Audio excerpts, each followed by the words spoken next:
No, completely. The constitutional issues have been resolved in every court but the Supreme.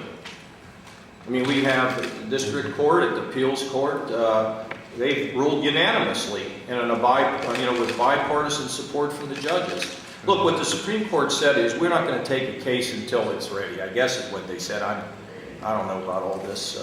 I'm not a lawyer, but the issue of standing has been resolved in 2 courts where, we could have been ruled against. And you can't call and thank judges, but I would thank them for their intellectual efforts to try to come to a proper conclusion. No, I think we're in good shape with Jobs Ohio. With all the success that it's having, don't people have a rightful question, do you really need that money now? Oh, well, we're not big enough.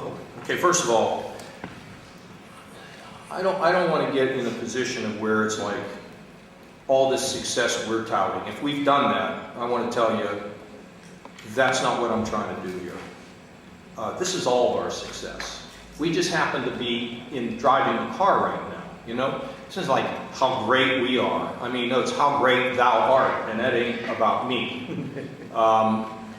Daryl, I'm just glad that we were down 400,000, we're up 127,000.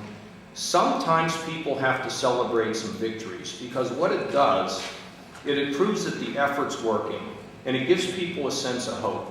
And when I travel around the state, it's a different attitude. I mean, you go with me to Cleveland. I mean, they are pumped up in Cleveland.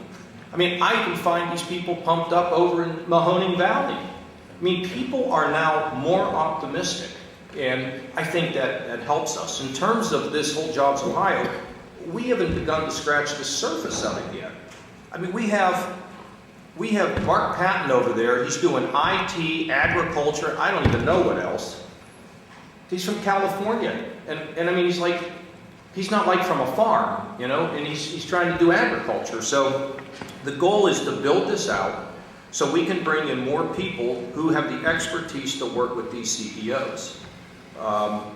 Steve Steinhauer here has been named, banker of the century. He loves the fact that John Miner understands financial services. When we're talking about this effort down there with Abbott Labs, they put together a package in 48 hours and knocked the socks off the CEO in Chicago, and they said, okay, we're coming. That response and that effectiveness really, really matters. So we'd like to build that thing out. It's not big enough yet. So hopefully we're gonna be able to build it out. Folks, look, I've been in politics a long time. Bragging and all that stuff. I mean, I got to present the record, right? But this is not about we're doing better, everybody's doing better, the kids are better, the moms and dads are better, the kids are getting food to eat in the summer that they might not have had. We didn't have to cut anybody off Medicaid, slash that program like they do in a lot of, this is just good for the state. And I happen to be a part of it, and I think it's great, and, I happen to think that the Lord's happy with the progress we made. Mr. Speaker, can you clarify whether you support the governor's severance tax? And if so, can you get it through your caucus? And on another issue, will you champion redistricting reforms? The first question was with regard to the severance tax. Do you support it? I don't think it's a question we ultimately will support it. I think that we have a number of questions. We have been, as the governor pointed out, very fortunate in that the legislature under Governor Strickland passed legislation which makes our environment a lot better conditioned. We've added on to that even, but I think that's a very important part of it. But I certainly want to make sure that what we're going to see in that area is the kind of growth that will provide jobs here in Ohio, that will bring corporate headquarters here. We have a number of important companies who have started work here, but we have some other ones that are sort of in and out. I don't want to dwell on Chesapeake, but that's been a case there. It seems to me that at this point, looking at other taxes as we are going to do, I think we want to be very careful before we impose that. Will our caucus vote for it? I think that they will. I don't think there's any question about it. The problem in our caucus and with me is simply, I'm not sure about the timing. And I think that's crucial. Some of the questions that I've heard in terms of pushback against the Turnpike plan is the question of why going into debt is a good idea when the state turned down federal stimulus money. So I wonder if you could address that. And then the second part of my question would be that there are stimulus dollars out there, probably about $8 or $9 million or $1 billion worth, and I wonder if there are any plans to get advantage of those. Boy, somebody's really twisting themselves around the axle when they're giving you that kind of stuff. I would say that in terms of about debt, there is an appropriate amount of debt that can be added to an asset to unlock its value. Now that's something that people have, who don't know anything about economics, finance, or jobs have a hard time understanding. Have them come and see me. The fact of the matter is that we are going to have an ability to bring value and unleash value. So if we weren't doing this, then these projects would occur in 20 or 25 years. But by bringing them forward, we're actually saving money because they cost less. And it's no different than if I say to you, I'm going to give you $10. Would you like it today or would you like it in 10 years?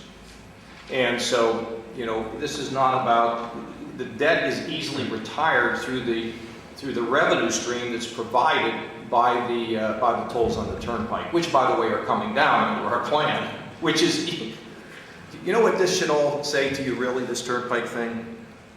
Are you kidding me? Why did somebody not do this about 25 years ago? You lower the tolls, you fix the Turnpike, you bring projects forward, and you create jobs. I still can't understand why nobody did this 25 years ago, or 20 years ago, or 10 years ago, or 2 years ago. So anyway, in terms of this stimulus money, this $8 billion, I don't know what you're talking about, but if there's federal dollars on the table that I don't have to build some train that goes 30 miles an hour, we'll grab every dollar we can. I mean, because we're all for that. We're for getting as many federal dollars back here as we possibly can, because they're not federal dollars, there are dollars. And I think historically, Ohio has never been a great ability to access this money. And the other thing is with Jerry's been able to grab federal dollars from other states to do some of his highway projects because we've been ready with them.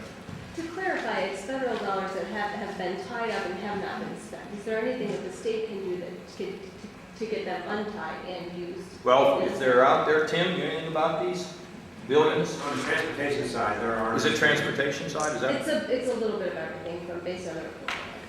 On the transportation side, all of the stimulus money that came to Ohio has been spent. It's gone.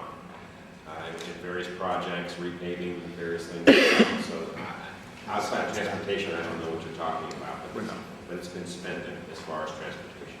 Any amount of federal dollars that, I got clever to say any amount, but I mean, any way that we can constructively grab our tax dollars back to benefit and improve the state, this is not an ideological thing, okay? I didn't want the train, which was the federal dollars, because it was a train to debt and nowhere.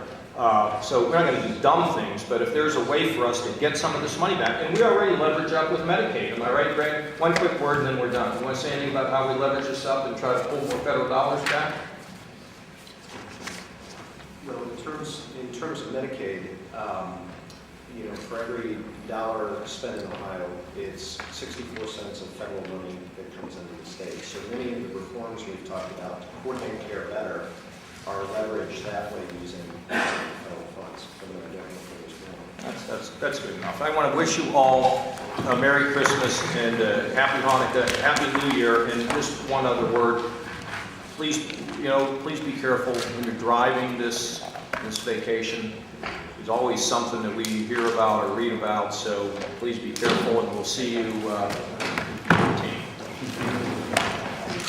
Well, we'll see you before then. We got a couple more things coming.